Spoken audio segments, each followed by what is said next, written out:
Y'all want to know some that I've done to men that I will never, ever regret? Oh, this should be good. Years ago, I was dating a guy for like 6 to 8 months, right? Okay. During those 6 to 8 months, he called me to tell me that he lost his job. I was like, okay. I waited 2 hours. I said, hey, let's meet up for a drink or something to eat or something like that. And he was like, okay, yeah, sure. As soon as we get to the spot, I look him dead in the face and I said, hey, it's not going to work out between us. I beg your pardon? And he was like, what? Are you being serious? And I was like, yes, I am.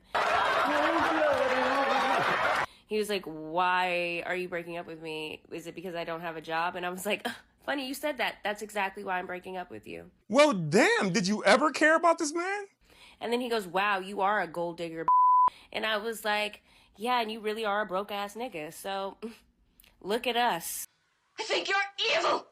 Evil! And he was like, wow, you really gonna leave me over me not having a job? Like I'm not gonna go get one? And I was like, no. And he tried to make me feel bad that I was breaking up with him because he no longer had a job. And I was like, I do not care. Now that part I don't agree with. You just leave that person alone, but you never make them feel bad for doing whatever it is they want to do. The fact that you even thought that I was going to be your fixer is crazy to me. I'm a little confused. Who said he was going to need you to be his fixer? It sounds to me like he was just communicating to his girlfriend about the situation, about what's going on. But continue. Is wild to me. The fact that you even wanted to tell me that information without just going out there and getting a job and being like, hey, by the way, I got a new job instead of, hey, I lost my job is crazy to me. So therefore, I want no part in it. So you women always say you want a man to be open and honest with you, but when he's open and honest with you, you tell him not to do that. So you really don't want us to share stuff with you. Got it. I don't.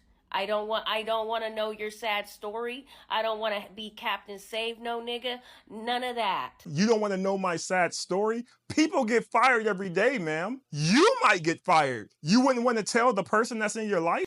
None of that. That's something you call and tell your parents. You tell your homeboy. You tell your friend. You don't tell me. I don't care. That's not my problem. All I hear is, hey, I'm going to start being cheap and mean to you. He's going to start being cheap and mean to you. That's what I hear when you say, I ain't got a job. And guess what? I run on the first red flag, baby. So he had a job and that was fine, but once he lost the job, that's the red flag. I got it. And I know all women don't move like this, but this right here, fellas, is what you have to pay attention to. This is why when you're dating these women and they're only looking at what you can do for them, this is the type of mindset these women have. Soon as you don't have it no more, they're out. All these ballers you see with these women, if those dudes ever go broke, those women are going to be gone too. Soon as his money go out the window, those women are going to go right out the window with it. Dating women with character, morals, and values is where it's at, fellas. You better stop chasing these baddies because they will leave you in a bad situation just like this chick did him. She didn't ask him if he had savings, a plan, what he was going to do next. She didn't ask him anything. She just dumped him, because she never really cared anyway.